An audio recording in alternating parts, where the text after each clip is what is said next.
Madame, Monsieur, bonsoir et merci de votre fidélité. Comme chaque soir à 18h30, notre rendez-vous d'information. À présent, les principaux titres.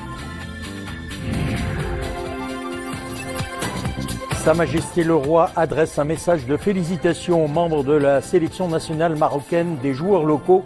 Vainqueur du CHAN 2018, c'était face au Nigeria, 4-0.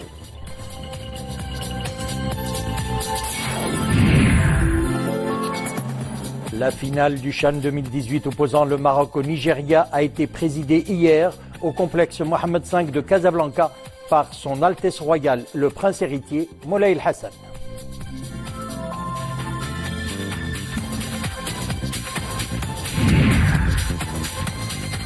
Sahraouiyat, une compétition sous le signe de l'aventure et de la solidarité, une compétition de femmes, regroupement 35 équipes.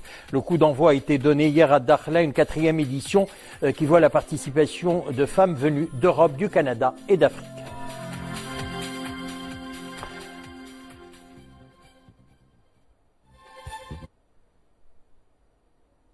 Sa Majesté le Roi Mohammed VI, nous le disions, a adressé hier soir un message de félicitations aux membres de la sélection nationale marocaine de football, des joueurs locaux vainqueurs du CHAN 2018. Dans ce message, le souverain affirme avoir suivi avec joie et fierté l'exploit bien mérité de la sélection marocaine des joueurs locaux qui a remporté cette 5e édition en battant en finale le Nigeria par 4-0.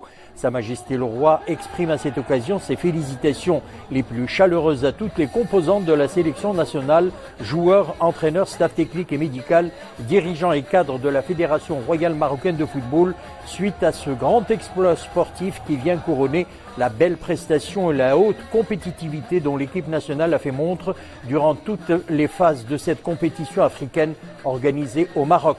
Le souverain salue également la bonne organisation de cette compétition qui a contribué à offrir un show footballistique de qualité aux nombreux spectateurs qui ont enrichi de leur présence distinguée et leur encouragement enthousiaste les compétitions de ce rendez-vous sportif continental.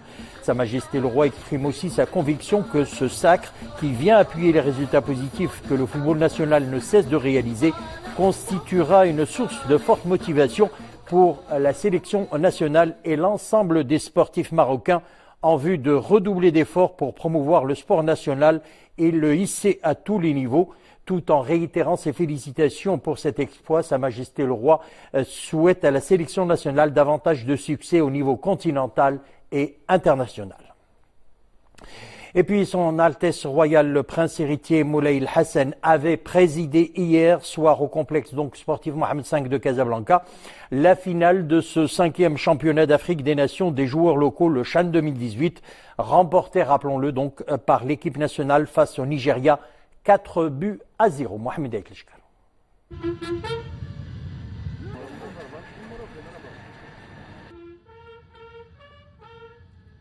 Complexe sportif Mohammed V à Casablanca, où à son arrivée, son Altesse Royale le Prince héritier Moulay El Hassan a passé en revue un détachement de la garde royale qui rendait les honneurs.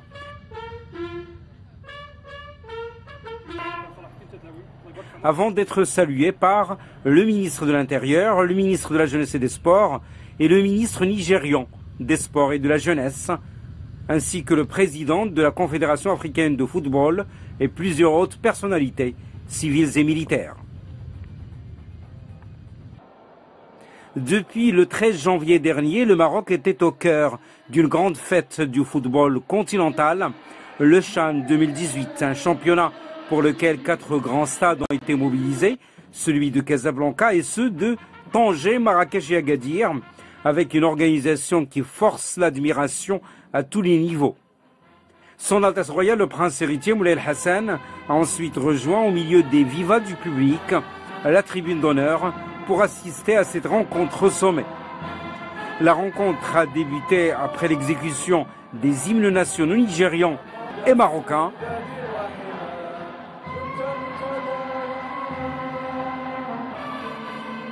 Le 11 national des locaux a remporté cette finale sur le score de 4-0. Et à la fin de ce match, marqué par une ambiance festive et de fair play, son Altesse Royale, le Prince héritier Moulay El Hassan, s'est dirigé vers la pelouse du complexe sportif Mohamed V, où son Altesse Royale a remis le trophée du fair play du championnat à l'équipe nationale du Maroc. Son Altesse Royale, le prince héritier Moulay Hassan, a ensuite remis des médailles aux arbitres de la rencontre et aux membres de l'équipe nigériane, équipe finaliste, ainsi qu'à ceux de l'équipe marocaine, équipe championne, avant de remettre le trophée du 5e championnat d'Afrique des Nations des joueurs locaux CHAN 2018 à Badr Banoun, le capitaine de l'équipe nationale. Voilà donc, le Maroc est champion de cette compétition.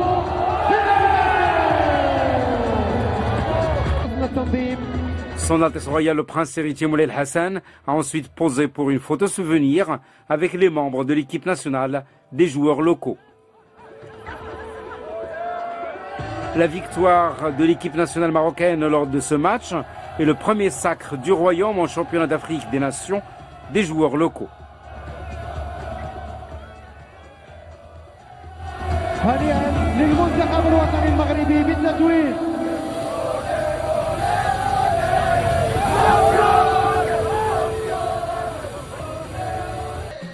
Bravo encore une fois à notre équipe nationale. On parle d'autres choses à présent et ça sera de météo, température glaciale, neige et fortes averses. Ces dernières 24 heures ont été marquées par d'importantes averses. D'ailleurs de 6 heures ce dimanche hier à 6 heures du matin ce lundi.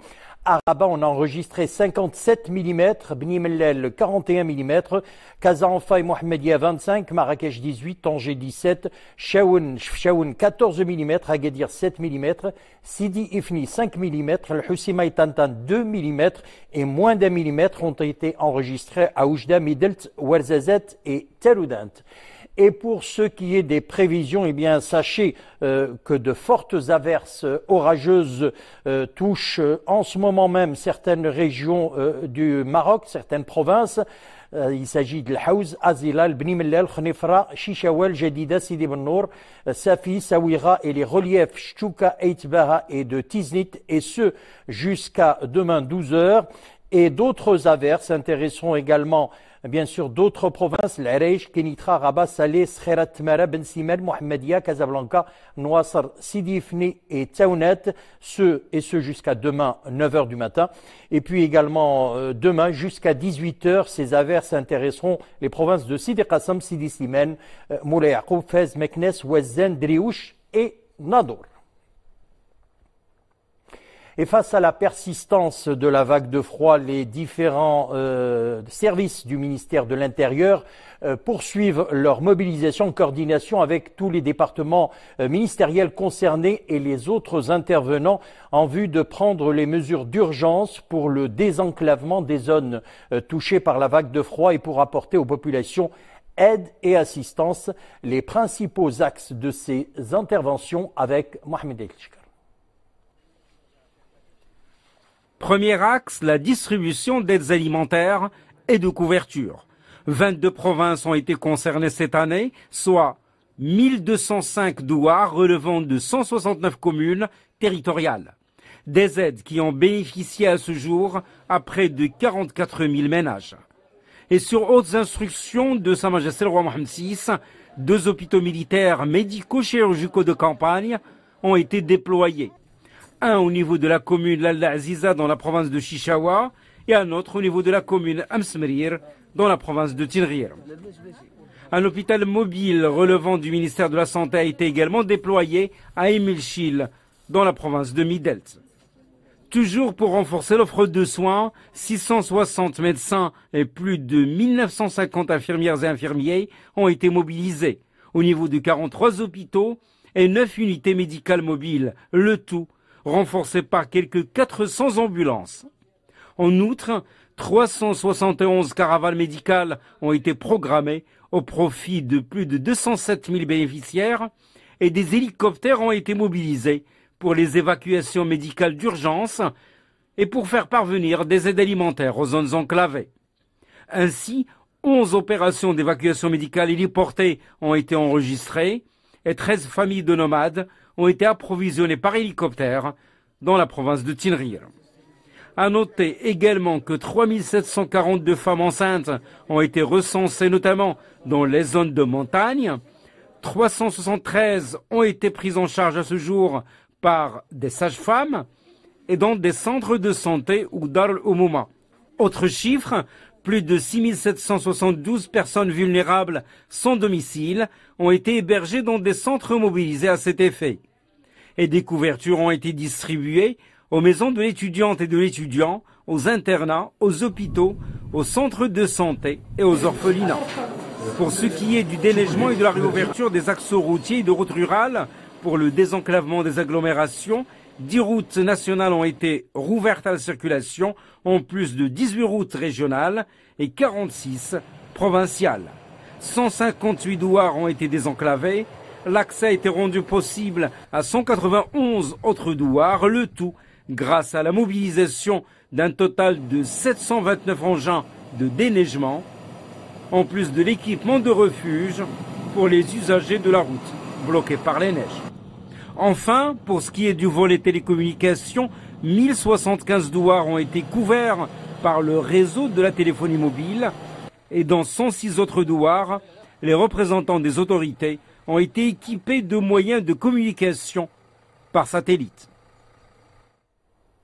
Et puis pour revenir aux actions dans le domaine des soins médicaux de proximité, elles sont menées avec l'intervention de plusieurs acteurs concernés, nous le disions. L'exemple Abzou dans la province d'Azélal, action menée par plusieurs médecins du secteur privé avec le soutien d'associations locales en coordination avec la délégation provinciale du ministère de la Santé. Omar Jleidi, Nisrine Aouzdar. Nous sommes dans la localité de Bzou, dans la province d'Azélal. En ce rue d'hiver, apporter l'assistance médicale nécessaire aux habitants est l'objectif de cette caravane médicale pluridisciplinaire. 300 personnes en ont bénéficié, des personnes de différents âges et en situation sociale précaire. On m'a parlé de cette caravane médicale et je suis venue bénéficier de ces prestations comme tout le monde. C'est une excellente initiative. On nous donne des médicaments. Les habitants en ont besoin, surtout que cette localité connaît une vague de froid sans précédent. Cette initiative est louable. Je souffre d'une insuffisance cardiaque. On m'a donné les médicaments dont j'avais besoin. Des consultations gratuites et autres prestations médicales sont fournies dans le cadre de cette caravane médicale. Cela concerne plusieurs spécialités, notamment la gynécologie, la pédiatrie et la dermatologie.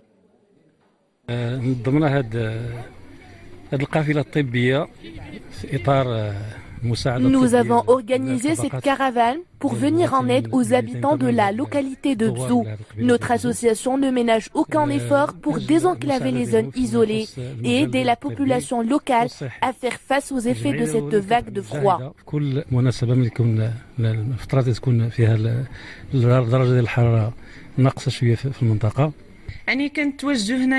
Cette caravane pluridisciplinaire a été saluée par les habitants touchés par la vague de froid qui sévit dans la région. Un important staff médical et paramédical est mobilisé pour assurer le bon déroulement de cette caravane médicale. Les patients bénéficient également des médicaments prescrits par les médecins. Froid et pluie, des conditions climatiques difficiles pour les habitants des hautes montagnes, mais les agriculteurs sont quant à eux optimistes après ces dernières précipitations, des pluies qui ont un impact positif sur les dernières cultures. C'est le cas notamment pour la céréaliculture, exemple dans la province de Khmisset. Reportage Hassan Tbaï, Zakaria Mokinmil. Des champs de blé où la verdure s'étend sur de vastes étendues. Après les dernières précipitations, les plants sont en pleine croissance. Les pluies continuent à intéresser ces zones agricoles, avec des impacts positifs sur différentes variétés. Les cultures d'automne, la céréaliculture et le couvert végétal.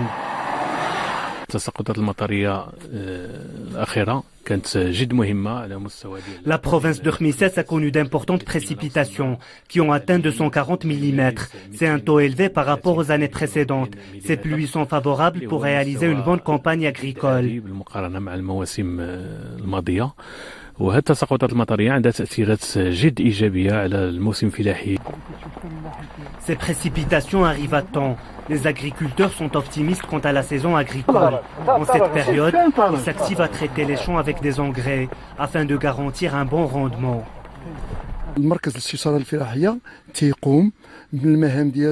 L'Office national du conseil agricole veille à l'encadrement et à l'accompagnement des agriculteurs.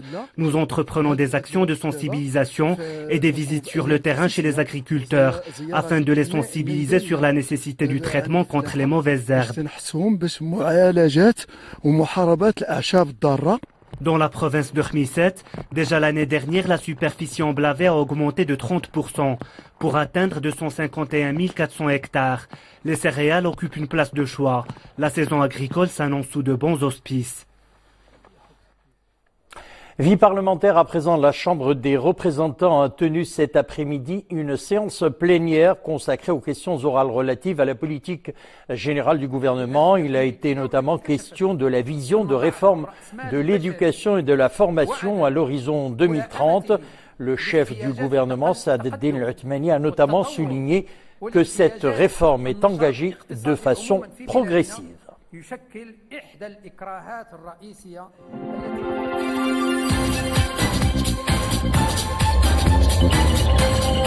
On passe à présent à l'actualité internationale. Intense bombardement russe sur la province syrienne d'Idlib. Les frappes se sont intensifiées sur les secteurs tenus par les rebelles, où un avion russe d'ailleurs a été abattu il y a de cela 2 jours. Plusieurs morts et blessés ont été recensés, tandis que les sauveteurs continuaient de progresser dans les décombres de bâtiments touchés par ces raids. Des témoins affirment qu'un hôpital a été touché, un bâtiment de 5 étages a été complètement rasé. Des milliers de civils ont fui vers le nord à proximité de la frontière turque. Et puis l'armée américaine a commencé à réduire son contingent en Irak près de 2 mois après la victoire proclamée par Bagdad contre le groupe terroriste autoproclamé État islamique. Les États-Unis avaient plus de 55 000 hommes au plus fort de la bataille de Mossoul en juillet dernier, mais la coordination se poursuit afin de maintenir l'assistance américaine aux forces irakiennes. Les États-Unis ont décidé de déployer une force de sécurité frontalière constituée de 30 000 hommes sur les frontières entre la Turquie et l'Irak, ainsi qu'en Syrie, le long de l'Euphrate. Et puis au dossier des intempéries, l'Espagne est sous la neige, le nord, le centre et l'Andalousie ou encore les Baléares connaissent des chutes de neige importantes. À Murcie, dans le sud-est, il n'a pas neigé autant qu'en 1983. Les Asturies et une partie du Pays Basque sont en alerte rouge-neige. 4 autoroutes majeures, dont celle qui relie le nord du pays à Madrid, ainsi que de nombreux axes secondaires, ont été temporairement coupés à la circulation.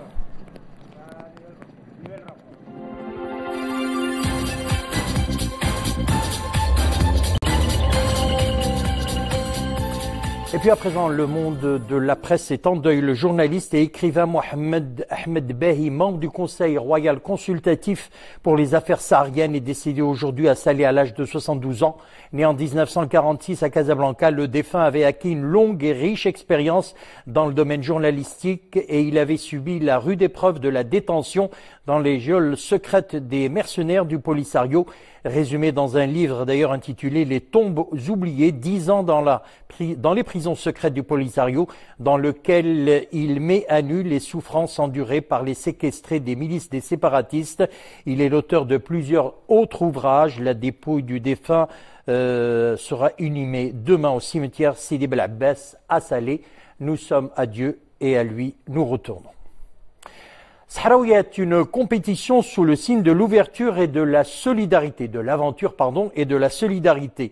Un challenge également sportif dont le coup d'envoi de la 4e édition a été donné hier à Dakhla. 35 équipes féminines au départ, place Moulay El Hassan, pour un circuit à la découverte de la Perle du Sud. Elles sont venues d'Europe, du Canada, mais également d'Afrique pour prendre part à l'aventure. Khalil Bijawi et Nissil Hamdaoui.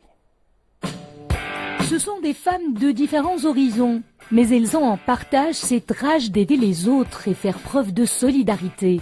Le Raid Sahraouia, dans sa 4e édition, les a réunis au sud du Maroc, à Dakhla, le temps d'une belle escapade sportive mêlant défi et engagement social.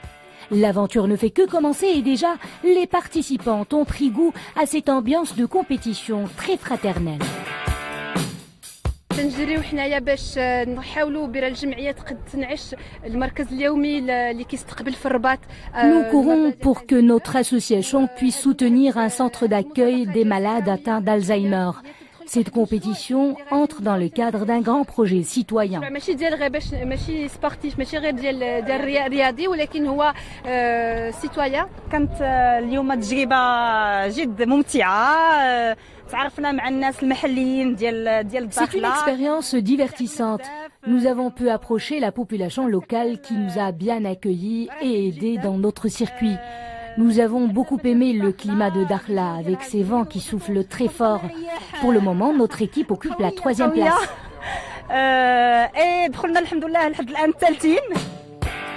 35 équipes sont prêtes à en découdre dans cette 4e édition qui porte haut et fort les couleurs de l'Afrique.